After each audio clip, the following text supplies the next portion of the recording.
Nga guys, balik na naman tayo sa Home Depot para bumili ng so, papark siya tayo, papark, magandang magpark. Papark na naman tayo. Alright. So probably dito na lang siguro sa hulihan na to guys. Kasi mas maganda pa dito. Iyon. Basta ayusin natin. Ayusin natin yung pag-park natin mga kabadodits.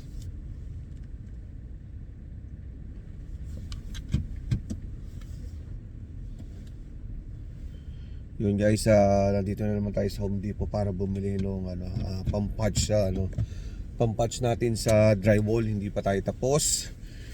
Hindi pa natin na tatapos yung pagda-drywall. Nandito tayo sa Home Depot para bumili ng guys, bumili ng another materials pa rin para doon sa drywall. So that's it guys, let's go. Boom.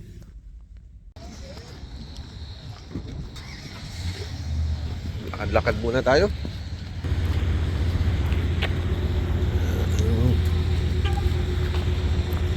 Home Depot, yan, dyan tayo papasok.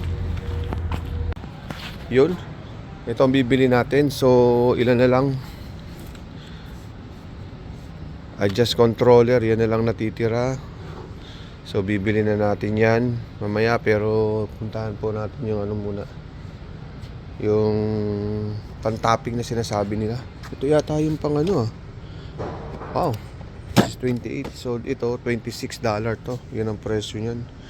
So let's go guys.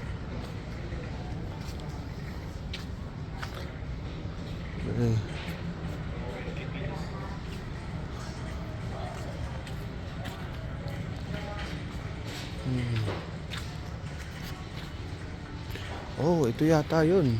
This is it. Ito yata yung hinahanap ko. Pero parang ganito yung hinahanap ko. Tingnan natin.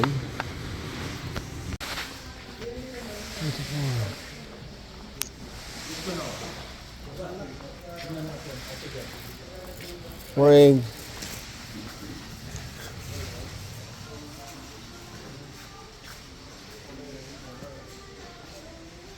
$32. Alam ba yan? Hanap natin yung mukhang ito na. Mukhang ito na yung hinahanap ko. No, hindi ito. Saan ba yun? Hindi ba ito?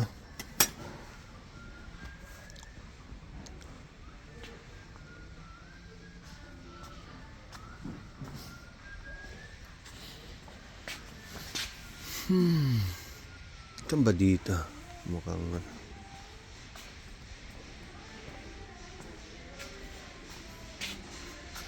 $36 daw dito. Yun. Ito yata yun. Ito na yata yun. Ito yata yung hinahanap natin. Yeah, ito nga. 30. Yung guys, yan yung ang start ng pag-install ng Drycore subfloor. Yung nakikita nyo dyan sa gilid ng wall, yan yung tawag dyan na spacer. So yan yung mag-guide para mag-square yung pag-install nyo ng Drycore subfloor. So yan ang paano gamitin, paano mag-start. So kailangan based doon sa manufacturer nitong ng subfloor, Drycore subfloor is ang nakalabas daw yung tang. So both side is nakalabas yung tang. So yung groove nasa wall, both nasa wall. So nakikita nyo dyan, nakalabas yung tang. Yun yung ang pattern kung paano mag-install ng Then nakita nyo yan, yung SIM na hinawa ko na ilagay ko sa ilalim. Kasi yung check nyo din kung nasa level yung Drycore subfloor. So kaya nilalagay ng SIM. Then yan, tinatap ko. Yun yung ginagamit pang doon sa last na talaga, sa dulo. pag-install ng dry core subfloor, ginagamitan niya ng ganyang ang tawag dyan yung bar na nakabalikulan siya, dalawa both side. So yan yung ginagamit na tools para dyan para kapag-connect nyo doon pagdating sa pinakang hulihan sa connection ng dry core subfloor. And then tapos yan, lalagyan mo ng seam yung ano niya, kasi wala sa level. So medyo hindi kasi level ang flooring ng basement namin, so kaya madami akong nagamit na seam. Then yan yung 2x4 pang topping.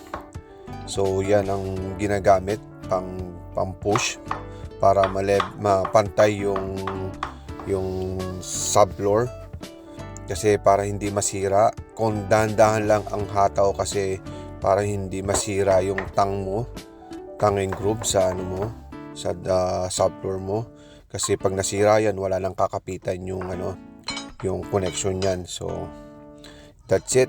So gigdan yan ang i-install ng dry core subfloor. Napakadali lang, kayang-kaya nyo pong gawin, hindi pinag-iisipan.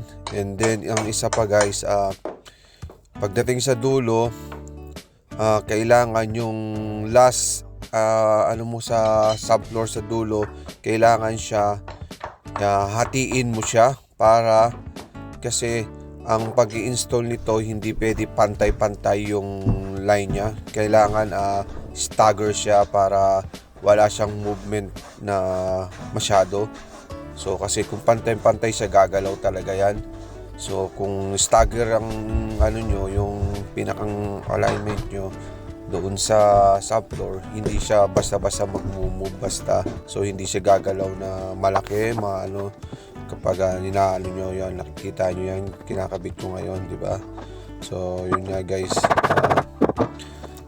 tinatap ko yan sa dulo na yan, isa malaki. Pagdating doon sa dulo sa isang side, half na yung ilalagay ko doon para hindi siya pantay-pantay.